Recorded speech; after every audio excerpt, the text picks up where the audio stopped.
Meus desejos e paixões não podem me dominar. A palavra de hoje está em Gênesis capítulo 4, versículo 1 em diante.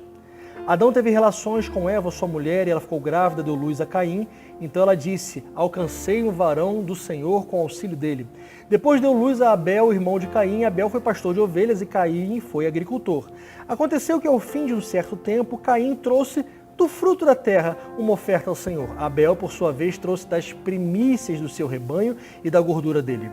O Senhor se agradou de Abel e da sua oferta, mas de Caim e de sua oferta não se agradou. Caim ficou muito irado, fechou a cara e o Senhor lhe disse: por que você está irritado e por que sua cara está fechada? Se você fizer o que é certo, não é verdade que você será aceito?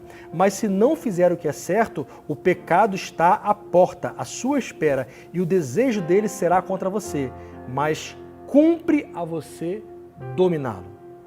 Esse trecho que nós lemos aqui é a segunda vez que a Bíblia mostra alguém sendo dominado pelo seu desejo. O primeiro foi Eva, quando ela olhou para aquele fruto que não era para ela comer, mas a Bíblia diz que ela olhou e enxergou que era desejável para dar entendimento. Satanás ali a ludibriou e ela entendeu que ela poderia ser como Deus e ignorou tudo, e o seu desejo de ser como Deus foi mais forte do que o seu controle, o seu autocontrole, o seu domínio próprio, e ela comeu. Aqui nós vemos um segundo momento onde Caim se deixa dominar pelo seu mau desejo e aquela inveja toma conta dele, aquela raiva, aquela ira, e ele vai e mata o seu irmão, e a partir dali para frente só tragédia na humanidade. Muitos e muitos homens e mulheres sendo dominados pelos seus desejos fizeram coisas terríveis. Alguns exemplos, vê se você lembra dessa história. Moisés, por exemplo, e o seu desejo de vingança, quando ele mata um egípcio, trouxe uma tragédia sobre a sua vida de ele ter que fugir, abandonar aquilo tudo e ir para o deserto. É claro que Deus, soberano, eterno, já estava no controle de tudo e aquilo não fugiu do controle, e Deus usou, obviamente, toda aquela situação para que Moisés voltasse, depois libertasse o povo, mas por aquele seu desejo de vingança, uma tragédia pessoal na vida de Moisés. Lembre também, por exemplo, de uma história terrível da Bíblia, de Absalão e seu desejo terrível por poder, por ser o novo rei no lugar do seu pai, e é uma confusão terrível, ele vai, invade Israel e tira seu pai do trono, e Davi foge com seus oficiais, mas depois, no meio da batalha, Absalão fica com o cabelo preso e vem o general de Davi e mata. Tragédia total, porque ele tinha aquele desejo de ser rei, não esperou a hora certa, talvez até em algum momento ele poderia ser, mas aquele seu desejo o levou à ruína e à morte. Quer ver mais um exemplo? Salomão e seu desejo por mulheres, 300 esposas, 700 concubinas. Eu brinco aqui na igreja dizendo que imagina 1000 cartões de crédito para pagar, 1000 sogras. Não sei se todo mundo tem o privilégio que eu tenho de ter uma sogra que eu amo com todo o meu coração. Mas Salomão certamente trouxe muita confusão para a sua vida por aquele desejo dele, por todas aquelas mulheres. Então foi só tragédia, e por causa daquelas mulheres, e por causa daqueles casamentos terríveis e feitos com pessoas de outras nações, Salomão trouxe a idolatria para Israel, começou-se a adorar outros deuses, e a partir daí Israel só tragédia. Se você pensar, por exemplo, na época de Davi, não se cogitou a possibilidade de adorar outro Deus a não ser Yahvé. Somente o Senhor Deus, o eterno Yahvé, era adorado durante o período de Davi.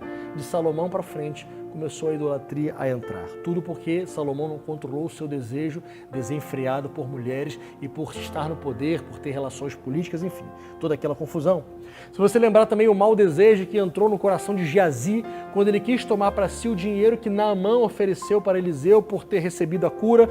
Naamã, obviamente, Eliseu, obviamente, não aceitou aquele dinheiro, mas Geazi quis pegar para si, e aquele mau desejo do coração dele trouxe tragédia na vida de Geazi. Ele pegou a lepra de Naamã, e a sua lepra passou para a sua descendência, e só tragédia também. Lembre, por exemplo, também de Davi, com seu mau desejo de possuir Batseba, uma mulher que ele não poderia ter, porque ela já era casada com Urias, que inclusive era um dos seus valentes, que conheceu lá na caverna de Adulão, e agora estava ali no exército lutando por Davi. Quanta tragédia aconteceu porque Davi tomou Batseba por mulher, a engravidou, mandou matar Urias.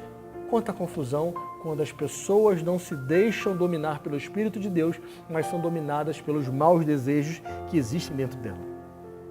Pastor, e nós? Esses exemplos que você citou são exemplos do Velho Testamento, eram pessoas que não tinham sido ainda cheias do Espírito Santo, não foram batizadas com o Espírito Santo. E nós? Cristãos, homens e mulheres de Deus dessa geração que recebemos o Espírito Santo de Deus em nossa vida, nós também temos maus desejos em nosso coração? É claro que temos. Infelizmente temos. Eu tenho maus desejos no meu coração. Irmão, você também tem. Irmã, você também tem. O nosso grande desafio é não deixarmos esses maus desejos dominarem o nosso coração. A minha avó me falou essa expressão que você também deve conhecer, que nós não podemos impedir que os passarinhos voem sobre a nossa cabeça. Nós podemos impedir que eles pousem e façam ninhos na nossa cabeça. Ou seja, não temos como impedir os maus desejos de estarem em nosso corpo, porque isso é inerente do ser humano, mas nós podemos e devemos ter o poder de rejeitá-los. Não, para ganhar tempo nós não vamos ler, mas eu concito a você que leia depois Romanos 7, do versículo 15 ao 25. Esse trecho mostra Paulo naquele conflito humano, em síntese, dizendo: o bem que eu quero eu não faço, mas o mal que eu não quero, o bem que eu quero, esse eu não faço, mas o mal que eu não quero, esse eu faço. E Paulo estava mostrando o conflito de ser humano, como eu e você. Ou seja, não que Paulo vivia na prática do pecado, não, nem de perto. Paulo vivia uma vida de pureza, consagração e santidade ao Senhor. Mas isso não tornava alguém um ser angelical, ele continuava sendo ser humano e por isso tinha as suas batalhas e os seus maus desejos dentro do seu coração. Meu irmão, você, deixa eu te lembrar, você, por enquanto tiver esse corpo igual ao meu, o pecado vai bater a porta do seu coração constantemente. Mas a palavra que Deus deu para Caim, Ele dá para você e para mim também. Cumpre a você dominar esse desejo. Porque se você fizer o que é certo, o que Deus disse para Caim, também Ele diz para nós. É certo que você será aceito. Mas se você fizer o que é errado, o pecado constantemente ficará na porta do seu coração querendo entrar, mas você precisa dominar esse desejo, você precisa ser acima desse mau desejo e não deixar esses maus desejos entrarem em seu coração. E talvez você pode pensar assim: pastor, ter esse mau desejo em nosso coração já é pecado? Eu respondo para você: não. E respondo isso pela Bíblia. Tiago 1, 13 a 15, vou usar a Nova Versão Internacional, NVI. A Bíblia diz assim: quando alguém for tentado, jamais deve dizer estou sendo tentado por Deus, porque Deus não pode ser tentado pelo mal e a ninguém tenta. Cada um, porém, é tentado pelo seu próprio mau desejo, sendo por este arrastado e seduzido. Então, este desejo, sendo concebido, dá a luz ao pecado. E o pecado, após ter se consumado, gera a morte. Lembra que o salário do pecado é a morte. Ou seja, os maus desejos surgem em nosso coração. Os maus desejos surgem em nossa mente. Se nós deixarmos aquele mau desejo ser concebido, nascer, crescer, então aquilo se torna pecado e o pecado gera a morte. Lembro-me que eu tenho 16 anos de casado. Lembro-me que no meu primeira semana de casado, na verdade, estava eu com a minha esposa de moto ali andando em Manaus e de repente passou ali um taxista e fechou a gente, que a gente quase caiu.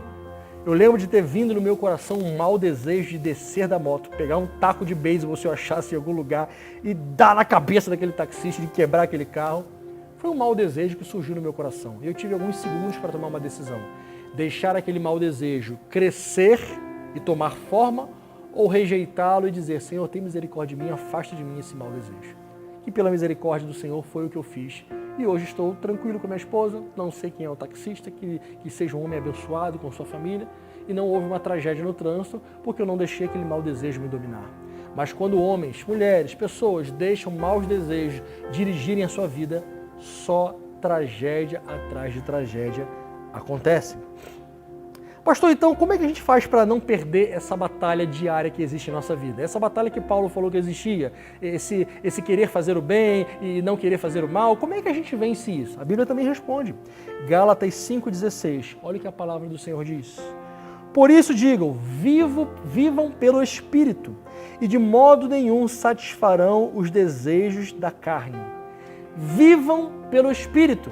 Se nós vivermos em função da carne, se vivermos nas obras da carne, se vivermos uma vida apenas para satisfazer esta carne, extinguiremos o Espírito de Deus dentro de nós.